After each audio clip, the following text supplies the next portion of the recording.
Let me speak to your soul for a moment, not your mind, not your wounds, not even your hopes. Just your soul.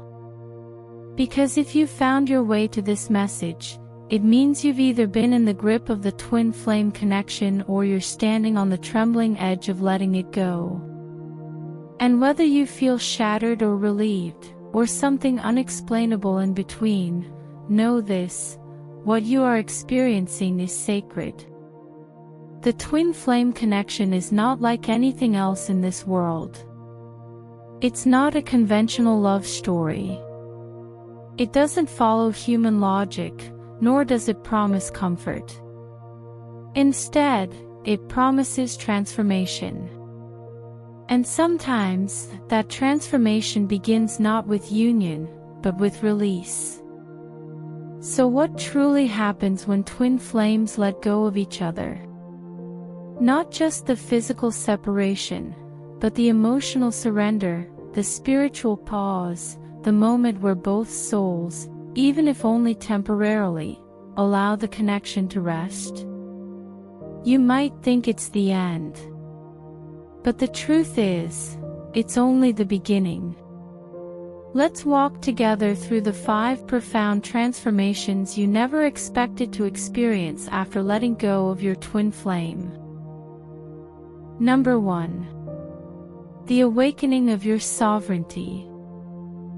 When you let go of your twin flame, it may feel like something is breaking inside you. But what's truly happening is something ancient and powerful is awakening: your sovereignty. This is not just about personal strength. It's about soul-level remembrance.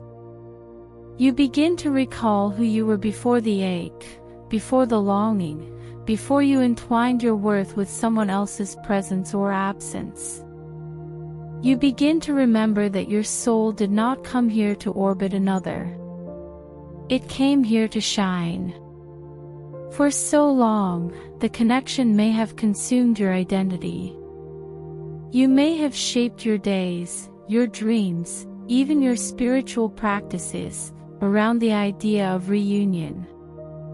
You might have waited for signs, clung to messages, and prayed for timelines to align. And in the shadows of that waiting, your own divine light may have dimmed, not because you were weak, but because your love was so deep, so all-encompassing, that you gave it all away. But the moment you release, even slightly, that need to hold on to them, something stirs. You start to feel your own energy reclaim its space. You are no longer emotionally tethered to their silence, nor spiritually drained by their distance. You become aware, perhaps for the first time in a long time, that you are not merely someone who loves, but someone who is love. Your sovereignty is not a rejection of the connection, it is the foundation upon which it can evolve. It is the essence of your divine feminine power rising up and saying, "I am not waiting to be chosen. I already am." You stop asking the world for permission to be whole. You just are. And in this sacred reclamation, everything begins to shift. Your energy, once fragmented and outward focused, now returns to its sacred center. And from that center, miracles begin to unfold. You attract differently. You create with clarity. You walk in alignment. You become magnetic, not because you are trying to manifest your twin flame back, but because you finally remembered the truth: the most powerful union begins within. Number 2. Emotional alchemy begins. When the thread between you and your twin flame loosens, your first instinct might be to escape the flood of emotions that comes rushing in. The silence can be deafening. The ache can feel unbearable. And yet, what if I told you that this emotional storm is not a curse, but a sacred invitation? What if the pain is not here to break you, but to purify you? This is the beginning of emotional alchemy. The divine feminine within you does not bypass pain. She transforms it. She enters the fire and lets it melt away all illusions. Anger, grief, jealousy, rejection, they all rise to the surface like old shadows seeking your light. But these emotions aren't asking to be pushed away.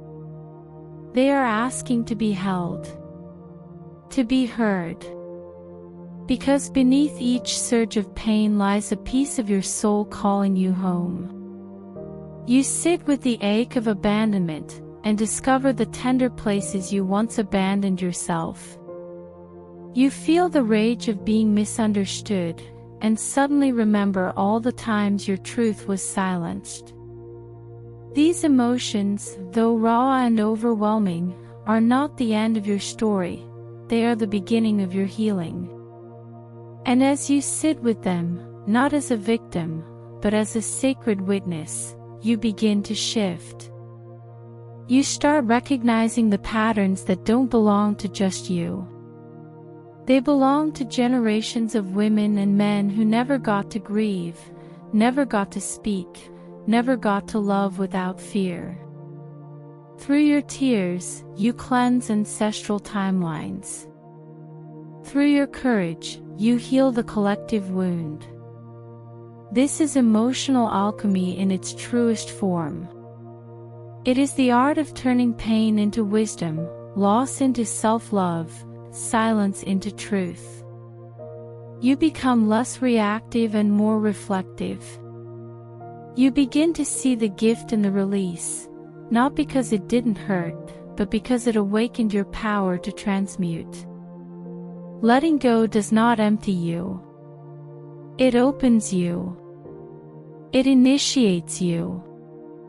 You are not breaking down, you are being rebuilt in sacred gold. Number 3. The veil between worlds thins. There comes a sacred quiet after the storm. When the inner chase ends, when the ache to pull them back dissolves into surrender, something subtle and otherworldly begins to stir. You no longer ask the universe to bring them back. You begin to ask, instead, what is my soul trying to show me now? And in that holy question, the veil between worlds begins to thin. This thinning is not something loud or dramatic. It happens softly, in the stillness of your surrender. Without the static of desperation or fantasy clouding your heart, your spiritual senses sharpen. You start to see again, not with your eyes, but with your soul. The signs you once obsessed over no longer feel like breadcrumbs leading you back to them. They now feel like guiding lights pointing you back to yourself. Dreams become more vivid, more layered with messages. You may awaken in the middle of the night with images or words that feel ancient and familiar. Some of you may begin to channel divine messages, written, spoken, or simply felt. Others might hear whispers from their guides, their ancestors, or their own higher selves. It is not your imagination. It is your remembrance. This isn't about turning into a mystic overnight.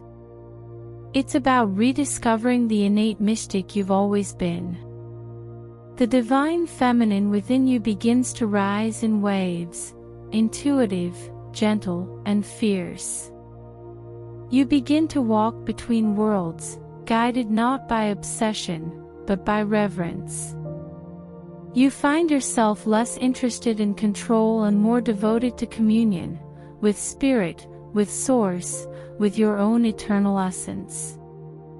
The love you have for your twin flame doesn't vanish. It becomes purified. It no longer clings, it witnesses. It blesses.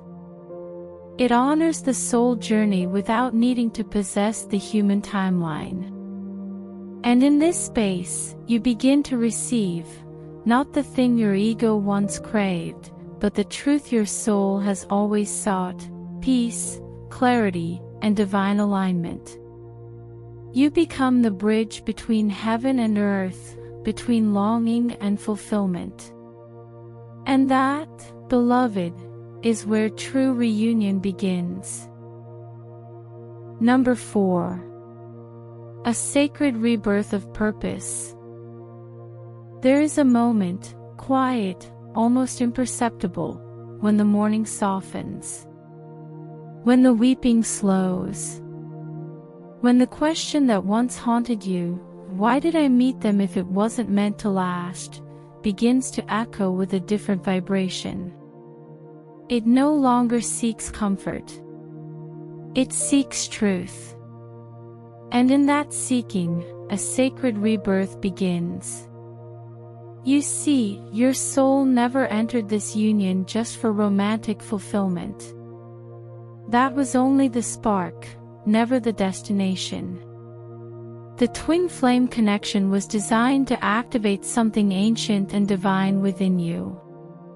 It was meant to stir the depths of your being, to pull buried gifts to the surface, to awaken you to the truth of who you are beyond the longing. And when the grasping ends, when the clinging fades, you make room for that truth to emerge. In the quiet left behind, you may feel disoriented, even numb. But what you're feeling is the fertile emptiness that precedes creation. From that space, purpose begins to take root. Perhaps you find yourself writing with a voice that was never this clear before. Perhaps you start dreaming of a healing practice, a community offering, a creative endeavor that seems to rise from your bones. This is not distraction. This is divine redirection. You begin to understand that your pain was not in vain, it was a passage. The depth of your heartbreak carved out the capacity to hold others. The fire of your longing refined your gifts. The chaos of the connection cracked you open so that your soul mission could finally breathe. And suddenly, you're not waiting for a reunion, you're living your rebirth. You're no longer postponing joy until a future date, you're anchoring it into now. The energy that once swirled in confusion is now focused, aligned, and potent. You are not abandoning love. You are expanding it into every corner of your life, every step of your journey, every soul you are meant to touch. This is not the end of the story. This is where your purpose finds its wings. Number 5. Love evolves into freedom. There is a sacred threshold you reach, often when you least expect it, where the ache softens into reverence. Where the grief that once consumed you becomes a quiet blessing resting in your chest. And here, in this gentle turning point, love evolves into something purer, freer, and far more divine. It is no longer a question of, will they come back, or, did I do something wrong? Those questions dissolve like mist under the morning sun. In their place arises a new voice, soft, wise, unwavering. It says, I love you, even if you never return. I love you, not because you are mine, but because you awakened something eternal within me. This is the evolution of love into freedom. You stop clutching the connection like a lifeline. You stop negotiating with the universe for their return. You realize that the love you feel is not bound by time, or proximity, or romantic fulfillment. It is a current that flows through your soul, untouched by conditions. a remembrance of unity, even in separation. You begin to love differently, not smaller, but wider. You don't just love them anymore. You love the path that led you to them. You love the version of yourself that shattered. You love the self that rose. And most of all, you love with an open palm, not a closed fist. And here is the paradox, the beauty. That kind of love, free of desperation, free of need, is magnetic. Without trying, you begin to radiate something powerful. Your energy no longer whispers, "I need you," it sings, "I am whole." And whether your twin flame returns in divine timing, or a new soul arrives aligned with your higher self, it no longer defines your joy. Because now, love is not something you chase, it's something you are. This is the final alchemy. The fire didn't consume your heart, it refined it. And what is left is not ashes, but light. Steady, glowing, unbound. And that, beloved, is the truest freedom of all. So if you are in the place of letting go, know this, you are not abandoning love. You are honoring its truth. You are allowing the connection to evolve. And most importantly, you are evolving with it. The divine feminine within you is not passive. She is not waiting. She is remembering. She is rising. And with each step you take away from obsession and into sovereignty, you make space for love that is deeper, freer, and infinitely more divine. Letting go is not the end. It is the sacred pause before the transformation. Trust the shifts. They are leading you home, not just to them, but to your truest self. And when you arrive there, everything changes.